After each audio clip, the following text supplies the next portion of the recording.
오늘 큐티하셨어요? 우리 함께 큐티합시다. 말씀을 함께 봅니다. 큐티한 남자.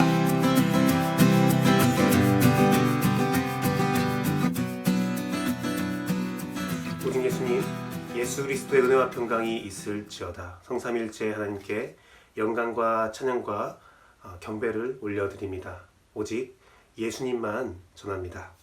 오늘은 디베라 바다에서 예수님께서 하신 일에 대한 의미를 함께 살펴보도록 하겠습니다. 요한복음 21장 1절에서 14절 말씀이고요. 디베라 바다에서 예수님께서 하신 일에 대한 의미입니다. 예수님께서 십자가에 달려 돌아가신 이후에 부활했음에도 불구하고 제자들은 그 사실을 알거나 알지 못하거나 뿔뿔이 흩어지게 됩니다. 예수님의 십자가 이후에 뿔뿔이 흩어진 제자들이 다시 모여 있지는 않았습니다. 시리에 빠져 있었고 절망에 빠져 있었지요. 특별히 베드로와 안드레, 요한, 야고보 또 몇몇 제자들은 물고기를 잡으러 갔고 자기 생업으로 돌아갔고 몇몇 제자들은 그들을 따라서 물고기를 잡으러 갔다라고 성경에는 기록되어 있습니다. 그들은 부활 소식을 알고도 모여들지 않았습니다. 그 이유가 무엇인지는 모릅니다.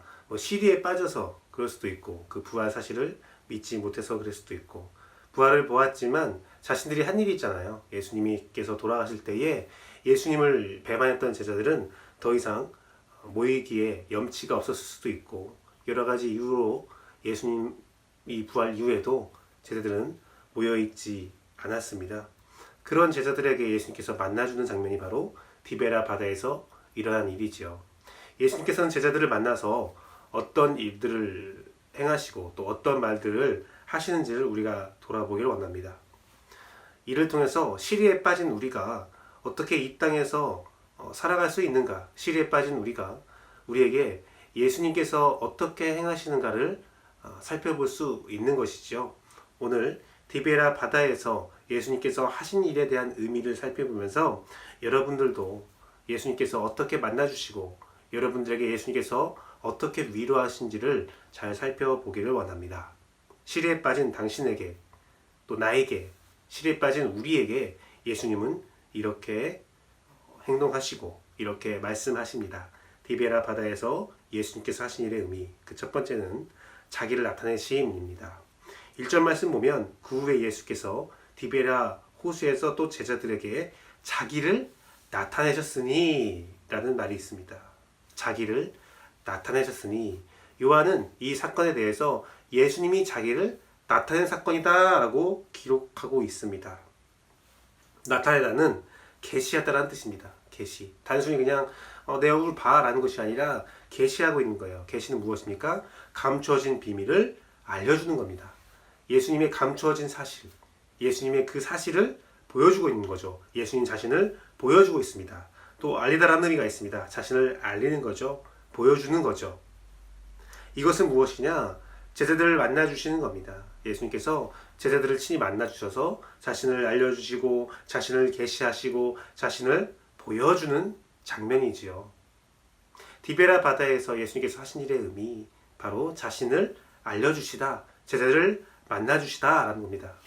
하나님, 예수님, 성령님, 삼위일체 하나님은 우리를 만나주시는 분이십니다.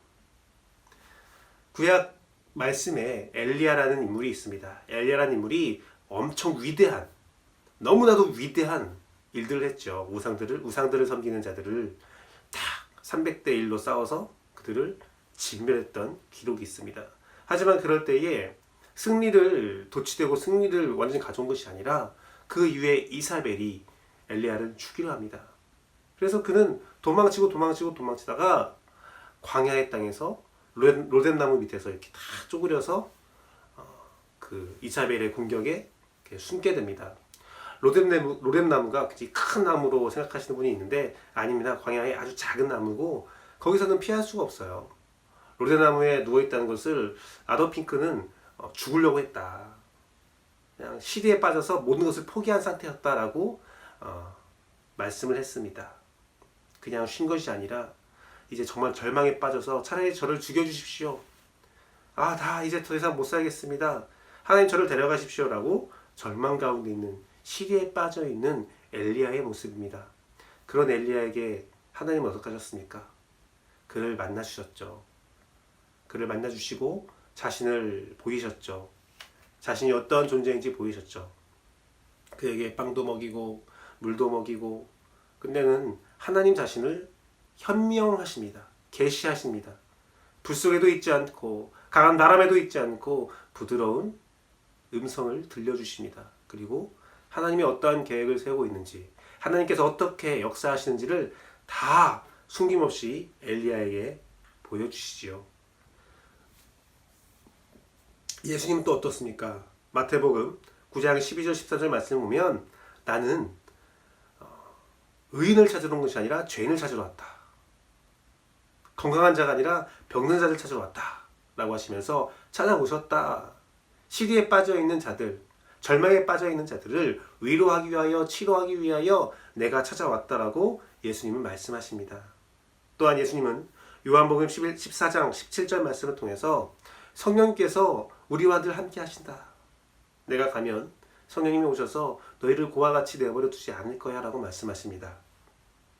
우리 하나님, 예수님, 성령님, 성삼위 일체 하나님은 항상 우리를 찾아주시고 우리를 만나주시고 자신을 보여주십니다. 사랑하는 성도 여러분, 디베라 바다에서 예수님께서 하신 일, 자기를 나타내신 제자들을 만나주시고 자기를 보여주시고 모든 것을 알려주십니다. 오스와드 챔버스는 이런 말을 했습니다. 주님이 지금 나와 함께 이곳에 계신 것을 깨달으라. 그러면 당장 평강과 자유를 누리게 될 것이다. 요즘에요, 여러 가지 말들이 많은 이슈가 바로 신종 코로나죠. 신종 코로나. 각종 정치 상황에서 신종 코로나로 인해서 여러 가지 일들이 일어나고 또 가짜 뉴스들도 퍼지고 있습니다. 그 중에 하나가 정부가 교회 예배를 막았다, 모이지 못하게 한다 라고 합니다. 그런가요? 그렇지 않죠. 정부는 예배를 막은 적이 없죠. 지금 병이 퍼지고 있으니, 누구로 인해서 확진될지 모르니 잠시 멈춰달라 권고했죠. 그것을 교회는 받아들일 이유도 있고 받지 않을 이유도 있습니다. 그건 자유입니다. 하지만 정부의 말을 듣는 것이 지금은 맞는 거라는 것이 결과적으로 나오고 있죠.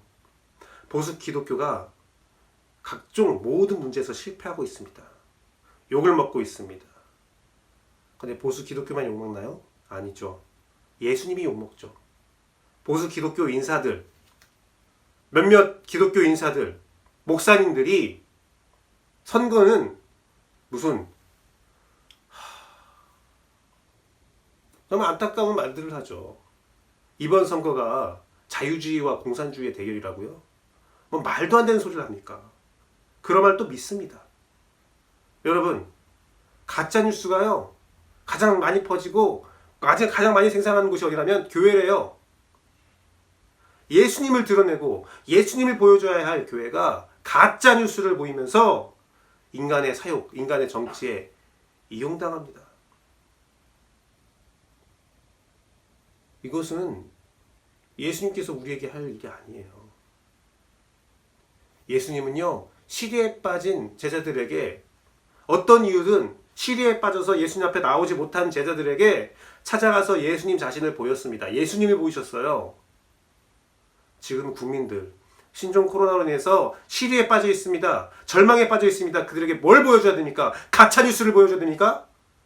아니죠. 예수님을 보여줘야죠. 예수님을 보여줘야죠. 예수님이 무엇을 했을까를 보여줘야죠. 꼭 회중에 모여서 예배를 드려야 맞는 겁니까? 아니죠. 진짜 예수님을 보여주고 오히려 개인의 신앙을 점검할 수 있는 시간으로 여기고, 가정 예배가 부활할 수 있는 시간으로 여기면 너무나 아름답고 훌륭한 일, 성령의 역사가 일어납니다.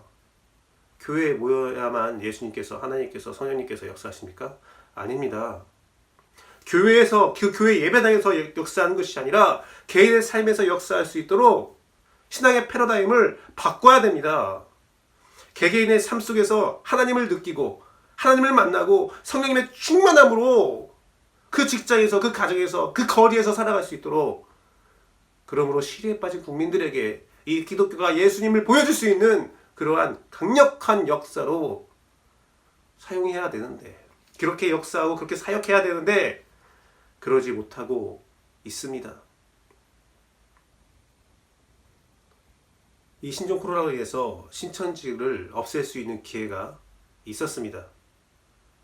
하지만 기독교는 그 골든타임을 잃어버렸어요. 이제 국민들은 신천지를 욕하고 탄압하는 것이 아니라, 신천지를 없애는 것이 아니라 기독교 자체를 없애야 된다고 말할지도 모릅니다. 이미 신천지가 기독교와 동일하다 라고 말할 수 있어요. 본질적으로 뭐가 다르냐, 하늘이 뭐가 다르냐, 일반 국민이 느끼기에는 기독교와 신천지가 똑같다, 그 말에 우리는 자유롭지 못하게 되어버렸습니다. 근본도 아닌, 본질도 아닌, 예수님을 드러내는 것도 아닌 알량한 자존심과 정치적 성향과 자신의 개인의 사역 때문에 예수님을 보이지 못하게 된 것이죠. 실패를 인정하십시오. 실패를 인정해야 됩니다. 교만을 인정해야 됩니다. 철저히 회개해야 됩니다. 철저히 회개해야 돼요. 각종 가짜뉴스와 가짜 메시지 선포하면 안 됩니다. 예배를 피한다는 말, 현 정부를 지지하면 공산주의라는 말, 사회주의에 있는 것들을 민주주의에서 적용할 수 있어요. 통합과 융합의 시대잖아요. 좋은 것은 배우서 좋은 것은 행해야 되잖아요. 그리고 이미 하고 있어요. 여러 가지 의료보험, 공공재, 공기업, 얼마든지 우리는 하고 있어요. 그런데 그런 정책에 대해서, 사회복지 정책에 대해서 지지하면 빨갱이다, 공산주의자다, 교회와 목사는 그러면 안 된다, 그런 말도 안 되는 소리 이제 더 이상 하면 안 됩니다. 사랑하는 성도 여러분, 절이와 시리와 절망에서 예수님께서 하신 것은 자신을 보여준 거예요. 예수님을 보여준 거예요. 도와주시는 예수님, 위로하는 예수님, 치유하는 예수님, 그것을 보여주셔야 합니다. 교회는 예배당, 회중이 아니라 예수 그리스도를 나의 구주로 고백한 한 사람의 성도잖아요. 장소가 중요하지 않습니다. 내가 지금 예수님과 함께하고 있다는 것을 깨달으면, 이곳에 예수님이 함께하고 있다는 것을 깨달으면 그는 당장 평강과 자유를 누리게 될 것이다. 장소가 중요하지 않습니다. 디베라 바다든 갈릴리 바다든 예루살렘이든 중요하지 않습니다. 사마리아 여인이 예수님께 물어봤죠. 산속에서 예배드린 게 맞습니까? 베델이죠. 그것은 베델입니다. 북이스라엘이 예배드렸던 베델에서 예배드린 게 맞습니까? 아니면 예루살렘에서 예배드린 것이 맞습니까? 예수님께서 말씀하셨죠. 장소는 중요하지 않다. 오직 신령과 진정으로 예배드리면 된다. 여러분, 평강을 누리십시오. 자유함을 누리십시오. 예수님을 만나십시오. 예수님을 전하는 자가 되어주십시오. 사랑하는 성도 여러분, 시리에 빠진 제자들, 예수님 앞에 나오지 못한 제자들에게 예수님은, 디베라 바다에서 예수님은 자기를 나타내셨습니다. 제자들을 만나주셨죠. 시리에 빠진 제자들을 위로하셨습니다. 예수님을 보여주셨습니다. 진리를 보여주셨습니다. 디베라 바다에서 예수님께서 하신 일의 의미, 그 첫 번째는 자기를 나타내셨다. 제자들을 만나 주셨다는 사실을 기억하기 원합니다. 두 번째는 조반을 먹으라 하십니다. 12절 말씀을 보니까 예수님께서 이르시되 와서 조반을 먹으라 하시니, 얘들아 어서 와서 조반을 먹어라, 아침을 먹어라 라고 합니다. 조반을 먹는 것은 그냥 뭐 특별한 뜻은 없습니다. 아리스타우라고 하는데 그냥 식사하다라는 그냥 일반적인 내용입니다. 밥 먹어라 라는 거죠. 그것은 바로 육적 회복을 의미합니다. 육적 회복. 아까도 말씀드렸지만 엘리야를 하나님께서 만나주실 때에 먼저 한 것은 육적 회복입니다. 까마귀를 통해서 고기와 빵과 물을 먹이셨습니다. 육적 회복을 하셨죠. 예수님도 그렇죠. 예수님도 제자들과 함께 식탁에 함께 식사하는 모습들이 많이 나옵니다. 많이 나와요. 식사는요, 유대인들에게 굉장히 많은 의미를 두고 있는데요. 가족이 된다는 의미를 가지고 있습니다. 식사를 같이 한다는 것은 가족이 된다는 의미가 있고, 또 빵, 먹을 걸 통해서 이렇게 축복을 나누는 의미가 있습니다. 식사라는 것은 굉장히 중요한 겁니다. 밥은 또 빵은 또 말씀을 상징하죠. 식사는 말씀을 나누는 것도 있고 축복을 나누는 것도 있습니다. 또한 식사를 함께 한다는 것, 그것은 회복을 상징합니다. 이방인들과는 식기를 같이 쓰지 않죠. 상관하지 않는다. 우리는 사마리아인과 상관하지 않는다. 그게 그런 뜻인데 함께 식사하지 않습니다. 공동체가 되어야, 가족이 되어야 같이 식사할 수 있거든요. 그것은 어떤 의미입니까? 이방인들이 만약에 나의 식탁에, 예수님의 식탁에 뭐 제자들도 있었고 유대인도 있었지만 뭐 세리, 창녀, 죄인들도 함께 있었거든요. 그걸 보고 막 욕을 하잖아요, 바리새인들이. 그게 무엇입니까? 함께 식사를 한다는 것은 그들과 같은 무리가 된다. 그들과 함께 한다라는 겁니다. 그래서 바리새인들은 예수님도 죄인이냐, 예수님도 창녀냐, 예수님도 세리와 같은 놈들이냐, 그렇게 욕할 때 예수님이 뭐라고 합니까? 아니다. 이들이 나와 같은 것이다. 그렇게 말씀하십니다. 그것은 무엇입니까? 예수님의 식탁에 함께 있을 때에 죄인들의 죄가 용서되고 예수님과 회복된다는 거예요. 육적인 회복, 죄에서의 자유, 그것을 의미합니다. 즉 예수님께서 제자들에게 같이 밥 먹자, 아침 먹어라 라는 것은 무엇이냐면 너희가 무엇을 했든 간에 내가 다 용서했어. 회복하자. 이 밥 먹고 회복해라. 육적 회복해라. 말씀 먹어라 라는 거예요. 회복을 의미합니다. 회복. 육적 회복, 영적 회복을 의미하죠. 과학적으로 보면 아침은 건강에 매우 유익하다고 합니다. 성인병을 예방하기도 하고 뇌 건강, 집중력에 도움이 되기도 합니다. 예수 그리스도가 아침을 먹였다, 아침 식사를 했다, 우리에게 가장 유익한 것들을 주신 거죠. 우리를 가장 유익하게 회복시키는 예수님입니다. 예수님이 우리를 만나주시는 것은 우리를 정죄하거나 우리를 혼내거나 우리를 더 절망과 시리에 빠지게 하는 것이 아니에요. 절망과 시리에 빠져있는 제자들을 만나셔서 예수님이 하신 것은 회복하신 겁니다. 육적 회복, 영적 회복을 일으키신 겁니다. 사랑하는 성도 여러분, 예수님께서 우리를 만나는 이유는 우리를 회복시키려고 하는 거예요. 예수님 만나서 회복되는 여러분 되길 소망합니다. 지금 많이 시리에 빠져있죠. 우리가 절망에 빠져있죠. 교회 환경도 그렇고요. 정치 환경도 그렇고요. 각종 가짜뉴스로 우리가 마음이 피폐되어 있고 마음이 많이 어려져 있고 마음이 많이 쪼그라져 있습니다.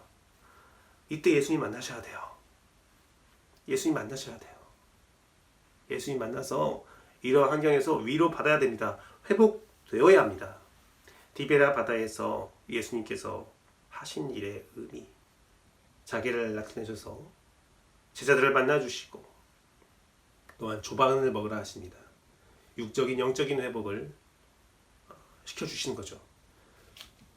시리에 빠져있는 제자들에게, 그 디베랴 바다에서 예수님을 외면한 제자들에게 자신을 드러내시고 회복시켜 주신 예수님, 그 예수님이 오늘 여러분들에게 찾아오셔서 평강과 위로를 주기를 원합니다.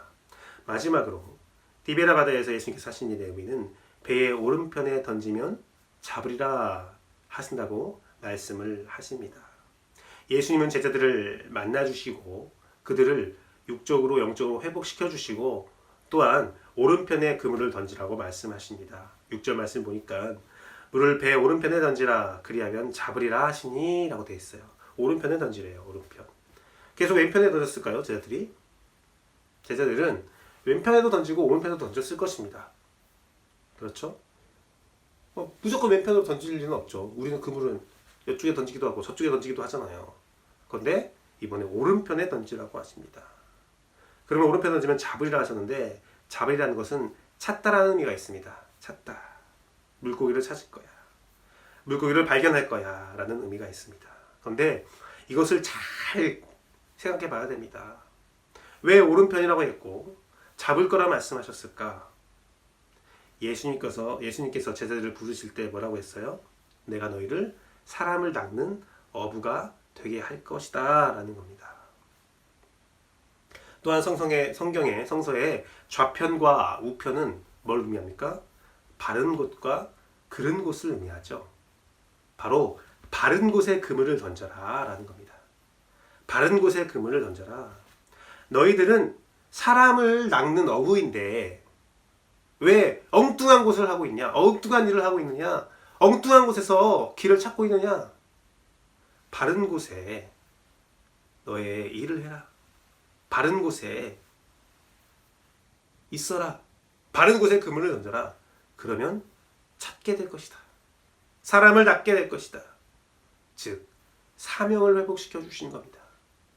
예수님은요 지금 제자들에게 사명을 회복시켜 줍니다. 너희들이 있어야 할 곳이 어디인지, 너희가 해야 할 것이 무엇인지 정확히 알려주는 예수님이에요. 엘리야에 대해서 우리가 계속 말씀을 나누고 있잖아요. 함께 나누고 있잖아요. 엘리야가 시리에 빠졌을 때, 제자들이 시리에 빠졌을 때 하나님이 엘리야를 만나준 것처럼 제자들을 예수님께서 만나주셨습니다. 하나님께서 엘리야의 육적, 영적 회복을 시켜준 것처럼 예수님도 제자들에게 영적, 육적 회복을 시켜주셨습니다. 그 다음에 하나님은 엘리야에게 사명을 가르쳐 주시죠. 숨어있는 9,000명의 기도자가 있다. 네가 무엇을 해야 할지 알고 있어라. 바른 길이 무엇인지 네가 알고 그 일을 행해라. 그러자 엘리야가 정신 차리고 하나님의 사명을 감당하기 위해서 선지동산을 만들어서 선지자를 배출하는 일을 시작합니다. 엘리야가 마찬가지입니다. 제자들에게 예수님께서 말씀하시는 겁니다. 너희가 오른쪽에 그물을 던져라. 그러면 물고기를 잡을 것이다. 바른 길이 무엇인지, 무엇을 해야 하는지를 예수님께서 정확하게 말씀하고 있는 장면입니다. 사랑하는 성도 여러분, 예수님은 그러하신 분이에요. 예수님은 우리를 만나주십니다. 절망과 시리에 빠져있는 제자들을 만나신 것처럼 오늘 절망과 시리에 빠져있는 저희들을 만나주십니다. 가짜뉴스에 현혹되어서, 가짜뉴스들의 가짜말에 현혹되어서 이 정치와 세계와 나의 삶을 돌아보지 못할 때에 예수님께서는 우리를 만나주시고 예수님이 어떤 존재인지를 명확하게 보여주십니다. 여러분, 목사 만나지 말고 예수님 만나세요. 가짜 만나지 말고 진짜 만나세요. 디베라 바다에서 예수님께서 하신 일의 의미, 많은 의미들을 우리에게 보여주고 있지 않습니까? 그 중에 첫 번째가 바로 진짜를 만나야 된다는 거예요. 예수님 만나야 되는 거예요. 예수님 끊임없이 여러분에게 예수님이 어떤 존재인지 계시하고 계시고 보여주고 계세요. 말씀을 통해서 예수님을 만나십시오. 그리고 영적인 육적인 회복을 이루십시오. 철저하게 회복하십시오. 오늘날 우리 성령님께서 예수를 우리에게 알려준답니다. 예수님께서 하신 말을 기억나게 한다고 합니다. 예수님 만나게 하시죠. 성령님께서는 능력과 말씀으로 우리를 회복시켜 주십니다. 우리에게 힘을 공급하십니다. 그리고 예수님을 만나고 여러분이 회복되었다면 바른 일을 하십시오. 사명을 감당하십시오. 오른편에 그물을 던지십시오. 가짜뉴스를 퍼뜨리거나 가짜뉴스에 현혹되거나 이 세상과 여러분의 삶을 온전히 돌아보지 못하는 것이 아니라 하나님께서, 예수님께서, 성령님께서 여러분을 왜 만나시고 여러분들에게 왜 힘을 주셨는지를 생각해 보십시오. 내가 지금 해야 할 오른편에 그물을 던지는 일이 무엇인지, 바른 일이 무엇인지를 기억하고 꼭 깨달아 알고 그 일을 행하는 여러분의 사명을 감당하는 여러분 되기를 간절히 바랍니다. 예수님이 만나주시고 예수님께서 여러분을 회복시키시고 예수님께서 바른 일을 하라고 말씀하십니다. 천국 가는 그날까지 우리는 그 일을 해야 합니다. 그 사명을 감당해야 합니다. 이 세상에 우리에게는 분명한 사명이 있습니다. 바른 것을 전달하고 예수님을 전달하고 그들을 회복시키시고 또한 그 사명의 일을 재생산할 수 있도록 제자들을 키우는 일, 우리의 사명이지요. 모든 직책과 모든 자들의 사명입니다. 재생산. 그 일들을 위해서 여러분이 여러분을 만나주신 예수님, 여러분을 회복시킨 예수님, 여러분에게 사명을 주신 예수님처럼 여러분도 누군가에게 오직 진리 예수님을 전하고 그들을 회복시켜 주시고 그들에게 예수님의 바른 길을 제시할 수 있는 그러한 순교적 삶, 선교적 삶을 살아가는 사명의 삶을 살아가는 여러분 되기를 간절히 바라고 기도합니다. 함께 기도하겠습니다.